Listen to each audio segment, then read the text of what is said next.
The Demigorgon got a lot of hype when it was revealed, and I have a love-hate relationship with the Demigorgon that I initially decided to keep to myself. But given how popular the show has become, odds are you're gonna wish I kept it to myself anyways. So this video is a proof of concept so I can get back into opinion videos, and this video was sparked by a Discord conversation. A Discord user was convinced that the Demigorgon could take over the world and at the very least cause some catastrophic damage. After I made the comment that the Demigorgon is essentially a bipedal alligator, someone else responded that the Demigorgon has a massive population and pointed out some of its feats. Now, is the Demigorgon a terrible villain? No. Am I still finna make fun of the Demigorgon? Yes. Now this might come off as a little nitpicky because the Demigorgon relies heavily on your lack of knowledge, suspension of disbelief, and your immersion. You need 2 of the 3 to truly love the Demigorgon. Anyways, although my real beef is with the little gremlin, today we'll be focusing on the season 1 Demigorgon. So the thing about beast villains is they have to operate in specific conditions to be taken seriously. Whether that be looking menacing, unnatural, or ugly, they gotta make you feel helpless. They gotta make you feel uncomfortable. They gotta make you feel that fear, that sense of dread, right? Speaking of that, the Demigorgon is tall unnaturally and has a mouth for a face. Also, Also, he has always been shown in poor lighting, which makes him super ominous.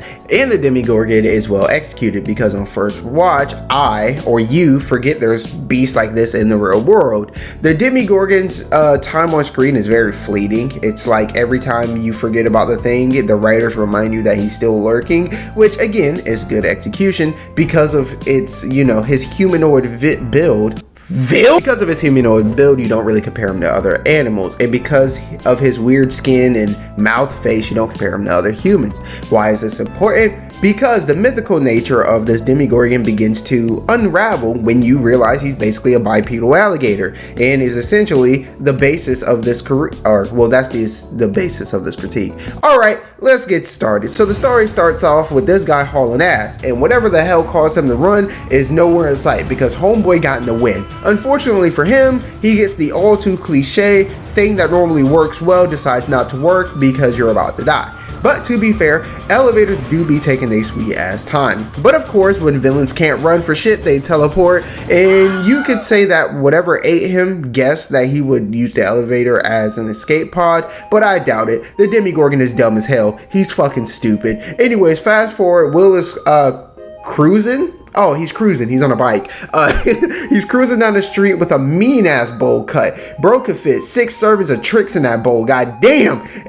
But anyways, he's cruising down the street in his not a 6'4" and whatnot when he sees this naked Wendigo T-posing in the street. Why the fuck was he T-posing in the street? Anyways, Bowl Cut has the perfectly logical and perfectly rational human reaction of falling off his bike like a jackass, and he hears the T-posing Wendigo making predator noises, so he runs home. So Will gets home and looks out the window to see this naked Wendigo T-pose walking down his driveway. What the bro is walking like the dudes off of One Piece. That One Piece meme, I know y'all see it on the screen. That's funny as hell. Also, this is the first example / instance of the bipedal alligator being a wildly inefficient hunter. So not only was he getting cooked by Buddy in the intro, but he just got outran by a fucking middle schooler. To be fair, it's not chasing him, it's just awkwardly waddling down the street. But hey, he gets bonus points for somehow tracking Will down to this house. And I say somehow for a reason, because not only is the bipedal alligator a shilly hunter, he is also a dumbass. But that's okay.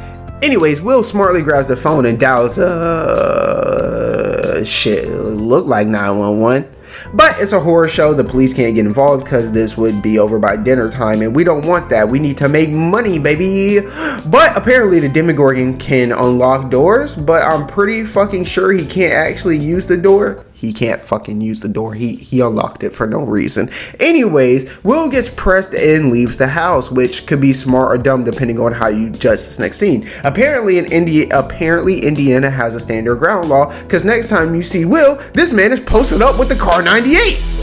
No attachments though, so that ship's gonna be ass. He was gonna get a hit marker anyways. I don't know what that rifle is. It's definitely not a car 98. Who the fuck has a car 98 in their shit? Anyways, yeah, this is where shit gets weird. So the bipedal Bipedal alligator can teleport or materialize in locations within a certain distance.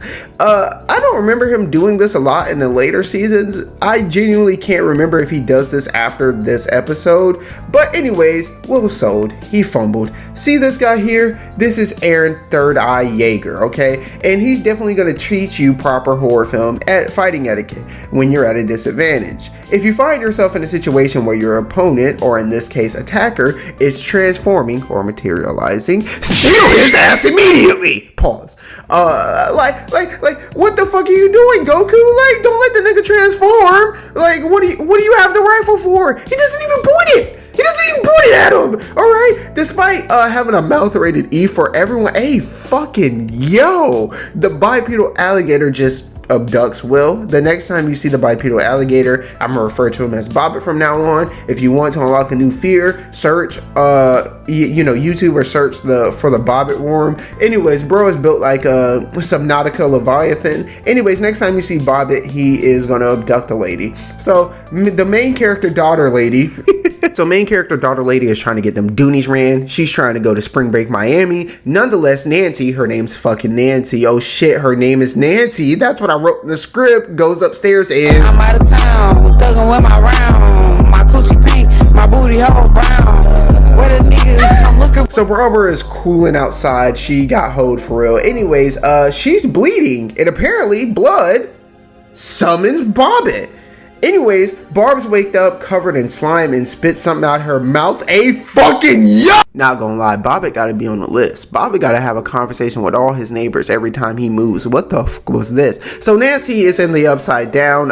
Why is Nancy in the upside down? And I guess Bobbit abilities have a cooldown period or something like that. I don't know. Or he's just a wildly inefficient hunter. I think he's a wildly inefficient hunter. Or maybe he was saving Barbs for later. Anyways, cool. But he didn't trap her. He didn't kill her. He just downed her and camped the body like a little bitch.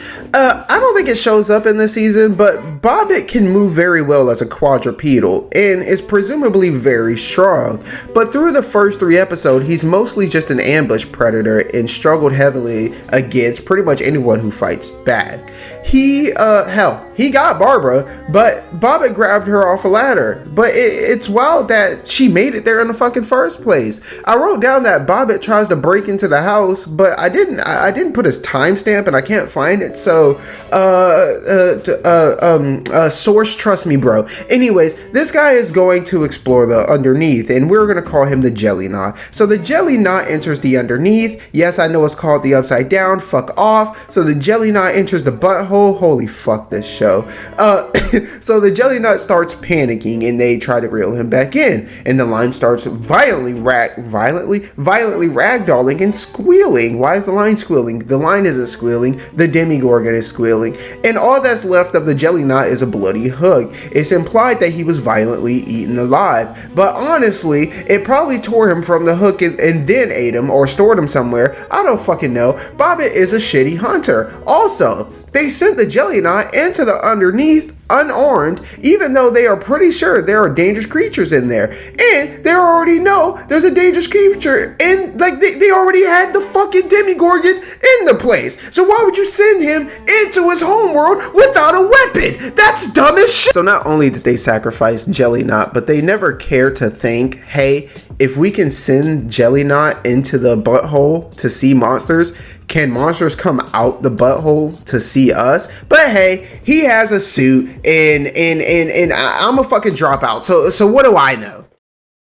Oh shit, I forgot to write this down. So Will's mom finds the butthole and talks to Will through it. Side note, they explain how the underneath is the emo version of Earth. Just death, darkness, everything rots, everything suffers type beat. And I like when shows give you an explanation for things. They also say something about shadow walking, which isn't teleporting. Anyways, cop guy discovers the butthole. Nancy enters the underneath and sees Bobbit. Bobbit is actually eating something he captured. I don't know why he insta-eats some things and stores others. You could say that he's saving them for later. I don't get it. Nonetheless, he's bullying this animal carcass. So Bobbit doesn't notice the random light shining at him, leading me to believe that he's fucking blind. To be fair, the dog and cat I live with don't notice it either. Well, they definitely notice it, they just don't fucking care. Maybe he thought it was moonlight. I don't know. I'm giving him excuses and I'm supposed to be hating on him. But they are domesticated. Oh, well, referring to the animals I tested on. They're domesticated. So I don't know how that works on wild animals. And I'm not a big fan of walking into the woods and shining a light at wild fucking animals. Anyways, Nancy steps on a twig and gets the expected reaction. Oh, this is where the slander starts. Okay, so Bobbit is being outran by Nancy. Now, I'm sure in real life, Nancy is decently athletic, as actresses have to stay in shape to do what they do and get a wide variety of jobs. But anyways, core game canon Nancy is a high school preppy girl, and she's outrunning this seemingly apex predator in jeans.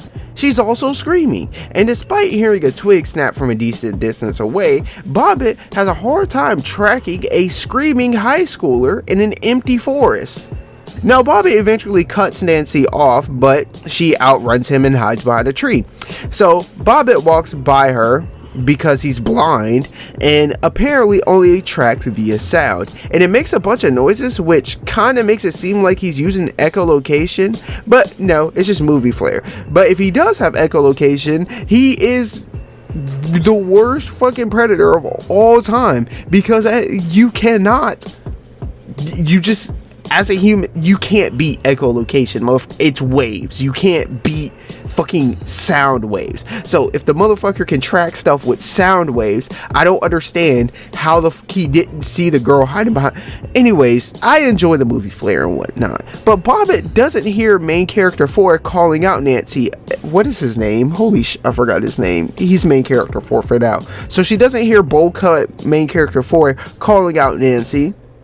But Nancy does. So he hears the twig, but didn't hear Nancy run to a flashlight, in an echoing well, he didn't see the flashlight. He didn't hear the voice coming out of the fucking tree, and then the voice echoing through the woods and whatnot. Nor did he hear her scream or then grunt and make action noises when main character 4 pulls her into the world. Like he starts pulling her in, she's like,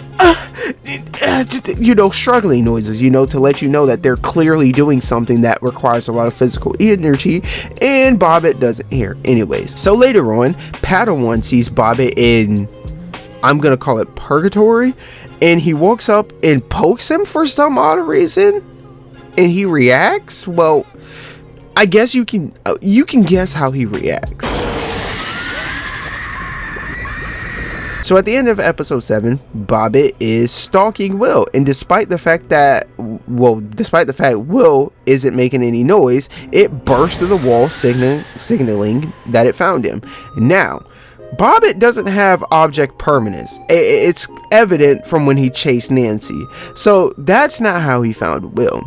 You could say he used echolocation, since he made predator noises before finding Will. But if he has echolocation, how the fuck did he not find Nancy?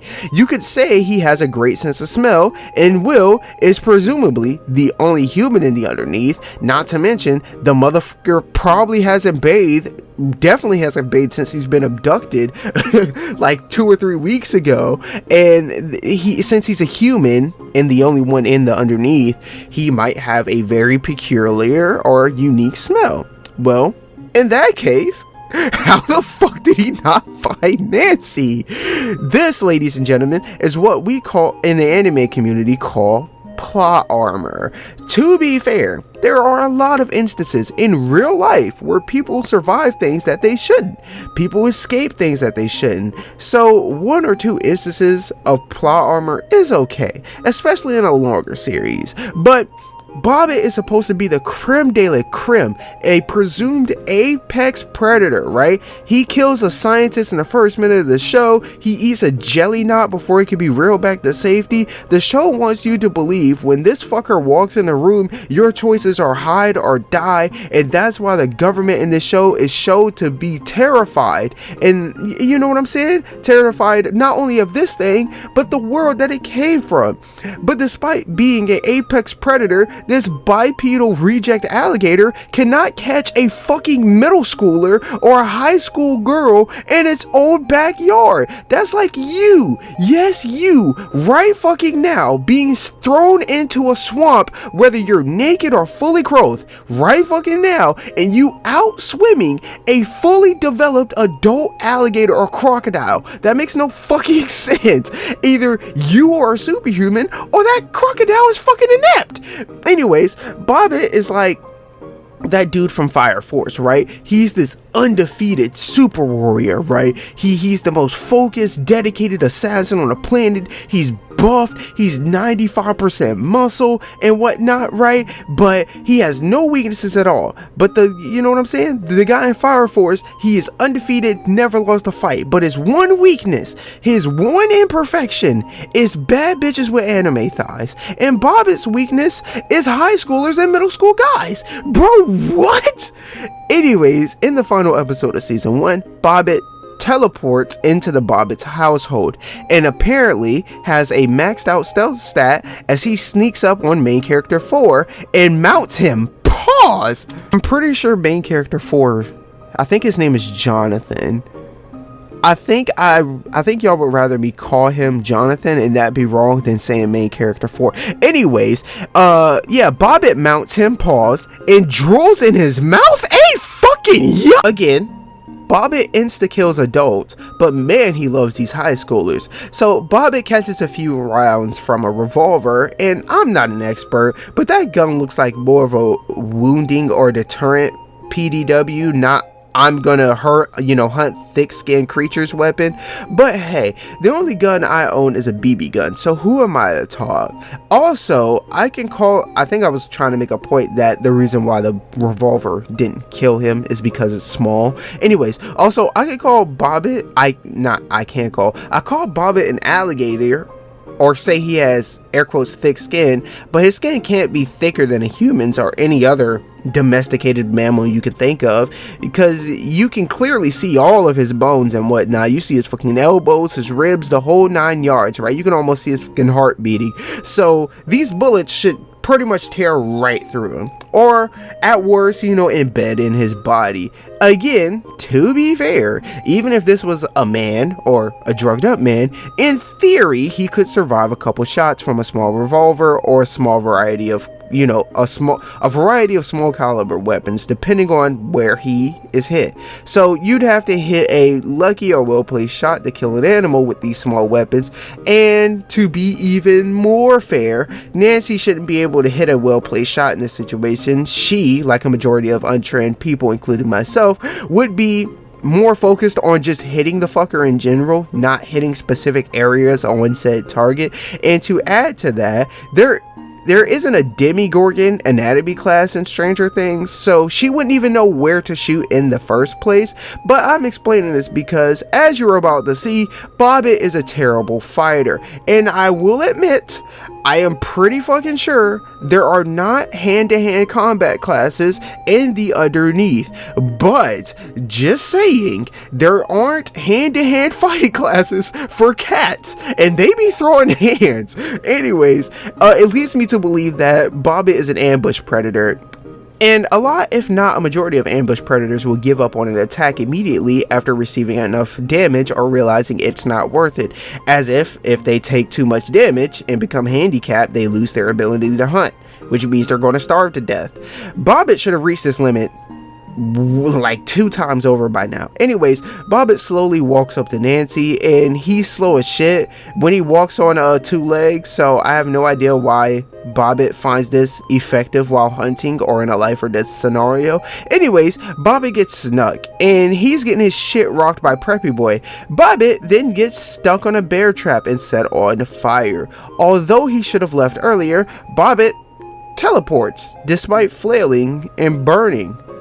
Anyways, I can't remember if this is a reoccurring theme in the show, but on first watch you won't notice this, but I've grown to hate shows that have a hero complex. You know, the show that lets you know what I'm about to talk about next, but the show is titled Stranger Things, not the 11 Misadventures, okay? The battle band of high schoolers just defeated the Demigorgon, but oh no, the Demigorgon can't die because our hero has to kill him. Vegeta can't kill Cell because Gohan is the new hero. At least in Dragon Ball Z, you know, Vegeta loses so you can get a sense of how strong said villain is. But the Demigorgon just lost a one-on-one fight to a guy who not only got washed by Johnathan, but gets punked by his best friend who was almost half the size of Johnathan. Well, I guess if that guy's half the size of Johnathan, that makes Steve a fourth. I don't know. Nonetheless, this from what we see, can't really fight, okay? If he got washed by Johnathan and then is scared of his best friend. So I don't see how he's able to be a apex fucking predator. But hey, I digress.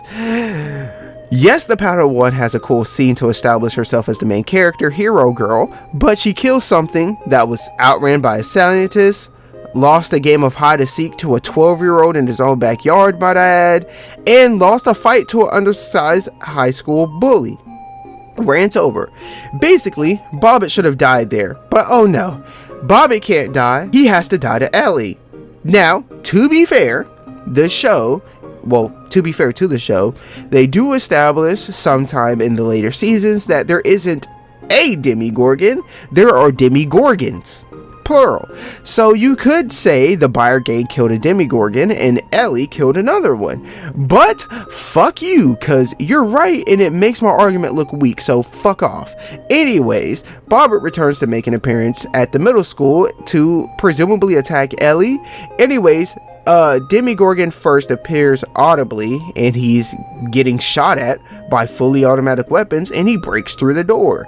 Unfortunately, despite being stabbed, hit with a bear trap that would break the bones of a lot of the creatures, including humans, and being shot multiple times, and might I add, the ultimate killer on planet Earth being set on fucking fire, Bobbit looks completely normal, unscathed. Now you could say this is a different Demigorgon, but this show is based in the real world. There are some fantasy elements obviously, but the rules of our planet apply to this world, to this show from what we're shown.